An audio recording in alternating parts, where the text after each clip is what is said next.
training. Crate training is really, really crucial for a lot of reasons. One, it helps you contain your dog so that they are not potentially causing damage or tearing things apart in your house, which is really good for a new dog or a puppy. Also for potty training, it's very, very useful.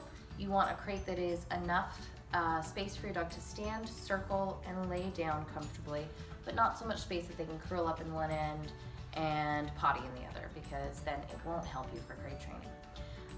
A lot of times when we're crate training a dog that is not potty trained yet, we'll use the crate for sleeping at night, so we want it to be somewhere that they're very comfortable. We also like to use it when we're gonna be going out of the house for short durations of time. You don't wanna leave them in there for a really long period of time. And when you really can't watch your dog and you need them to just have some downtime so that they're not pottying somewhere in your house when you don't know about it. Because if you find a potty spot after the fact, you can't do anything about it. It won't help you to punish the dog or get upset at them. So you really have to keep an eye on your dog during the potty training process so that if your dog starts to potty, you can quickly run them outside or to a potty pad, wherever it is that you want them to go, so you can communicate that you want them to go elsewhere, not inside the house, okay? Today we're gonna be primarily focused on getting our dogs to like the crate, get into the crate on cue, and we're going to use a clicker to do that. You don't have to use a clicker for crate training, but it's very, very helpful, especially if you have a dog that's tentative and doesn't really want to get in. So we're going to use some shaping for that. And ultimately, this process is a really, really useful process to get your dog to like the crate, because that's really what we want. We want them to want to get in there. And we'll talk a little bit about how to get them more comfortable for longer durations as well. Okay.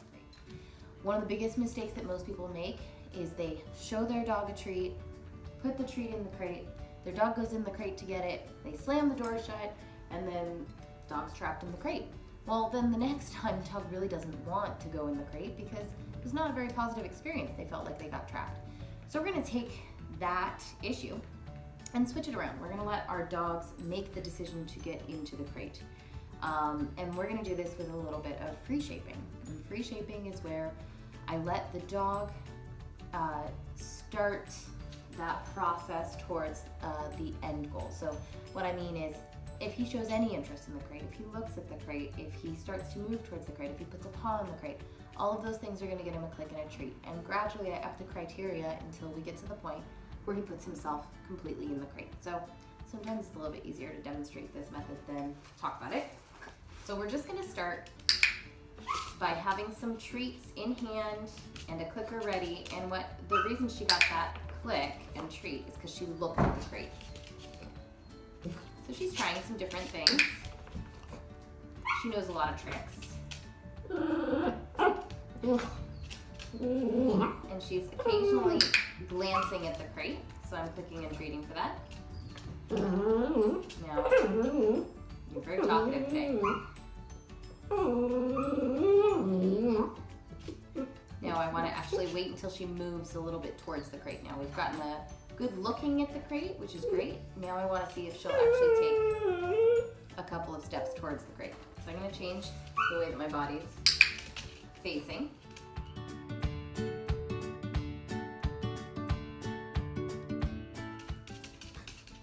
Good job.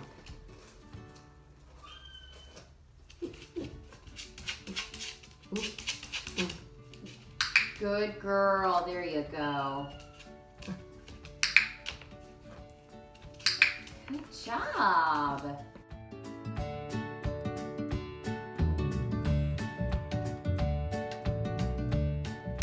Very nice. Nice. Reaching her whole nose in there. So we're gonna see now if we can get at least one paw in. Oh, we got a nose. Let's try. Oh, got the whole thing in.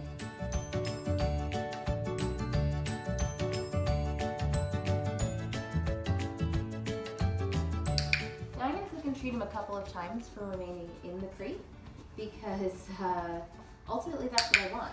I want him to stay in there and like to be in there, not run in and run right back out. But he can come out when I tell him, okay.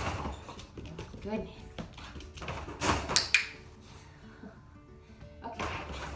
Oh my gosh. as he's doing this pretty well, I'll go ahead and put a name to it. Okay. So I'm gonna call this Crate. Good job. Oh my goodness. This time I'm gonna go ahead and close the door. In.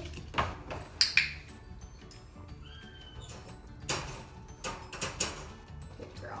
And I'll still drop her a treat in for remaining in there. There you go. And when I'm ready, I'm gonna open the door, but I don't want her to actually come out until I say okay. What I'll actually do is I'll start to open it, and if she's doing really well with not coming out right away, I'll go ahead and give her a treat inside the crate. Good girl.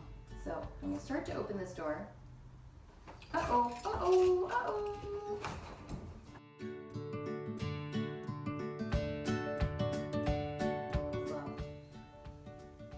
Good girl. Okay. Yay! She doesn't get any cookie for coming out, so she wants to go back in. Okay. Ready? In. Good girl. Nice job.